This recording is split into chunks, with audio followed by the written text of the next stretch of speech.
What is going on, everybody? Welcome back to the channel. After Sound here, bringing you Splinterlands content every single day. We also stream right here on this channel every Tuesday, Thursday, and Sunday morning, so come by and say hello. All right, I know I am so far behind on this because it happened like a week ago when Lux Vega was actually not announced, but the stats for Lux Vega were announced, and we got some of the artwork and all that. So here is the card from the eye candy section of the official Discord. That's the only place I could find a picture for it right now, but I figured I would talk through my initial thoughts. And these aren't even initial thoughts anymore because I've spoken with so many other folks. We've heard Matt talk about it on the town hall last week at Splinterfest.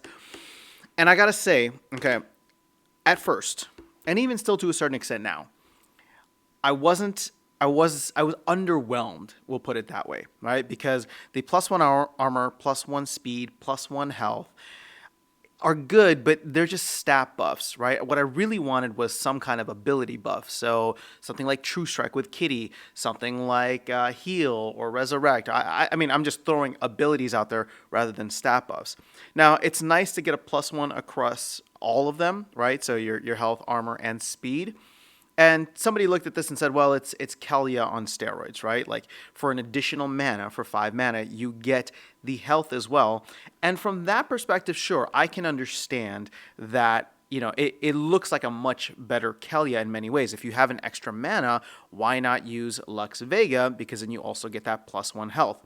Now, ultimately, I still think that Kelia, I don't want to say that Kelia is overrated because I think Kelia is a great summoner, but Kelia's supporting cast, I've been saying this for the longest time. So Demon Shark, Deep Lurker, Flying Squid, River Hellendale, Wave Brood, like the water monsters are phenomenal and they have such a great synergy together that Kelia, because the entire team is good, has risen in price and is the most expensive Chaos Legion summoner. That's my perspective on it. So it's not like when people say, "Oh, okay, I can take Kelia and like play another Splinter with Kelia," that doesn't have the same appeal for me because I'm just like, well, you know, what makes Kelia great is the fact that you can play her with Demon Shark, right? So if you're replacing Kelia, sure, Lux Vega isn't bad, but I haven't seen it yet. I'm not completely sold on it quite yet in terms of like, okay, you bring it over to another Splinter and all of a sudden it feels pretty good, right? I'm playing primarily with Chaos Legion cards. I'm incorporating some Rift Watchers, and obviously in the future, I'm focused on Rebellion rather than Untamed and Dice. So we'll have to see what kind of synergies come out there. But similar to how, you know, I was saying with this, it's not, you know, it's nice that it's a neutral summoner, and we'll get into that in a second. But it's like the stat buffs are just okay in my opinion, right? And I get it. I'll have to see how the synergy plays out with a lot of other summoners. But I think the good thing, right, with these stat buffs is that they help you regardless. So it's not like a stat debuff for your opponent, such as like Thaddeus Brood, for example, where it's a -1 magic. And let's say you have a rule set that says you can only play death and it is no magic battle, right? Well, all of a sudden you're kind of wasted because that's the only summoner that you have. Enter in Lux Vega. So there's going to be specific situations where you'll be able to throw Lux Vega in, and I think that's going to be great. Now, on the whole, I think Lux Vega as a neutral summoner, so let's pivot over to there. I think Lux Vega as a neutral summoner is awesome in the sense that for the most part, you will always have a summoner that you can play. And Matt clarified during the town hall that you will not need the no neutral rule set will not apply to summoners. It just applies to the monsters being picked. So the benefit of Lux Vega, which operates similar to Dragon, right? Except you can't use Dragon. You pick Lux Vega, and Lux Vega will allow you to choose a specific Splinter that is available. So not all Splinters, but it will allow you to choose a Splinter that is available within the rule set. So the idea is that Lux Vega is always available to you outside of Little League. And that's another big issue that I have. It's 5 mana. And I'm like, if it was 4 mana, it'd be perfect because then like pretty much any rule set you could use it in. And I get it. It's like 4 mana. It's a legendary summoner and it would have a +1 health. But still, the 5 mana really bugs me because it's like, I would love if the way that it was sold, you can play it in every rule set, was actually true in the sense that, you know, you could play it in Little League as well. The thing is, and I don't know if you guys have noticed this or not, but I tend to get rule set spammed a lot. And I don't know if that's a change that they've made to fight bots or whatever the case is, but it's like I'll play like 17 Earthquake matches in a row, and then I'll go to like 17 Poison matches, and then 17 Little League matches. It like doesn't stop. So I feel as though I play Little League quite a bit, and what I'm a little upset about, or not, I shouldn't say upset. What I'm disappointed about is the fact that I won't be able to play Lux Vega in the Little League rule set. So I'm kind of on the fence right now. I did get or reserve one, and I am planning to take advantage of it. Now, here's the thing.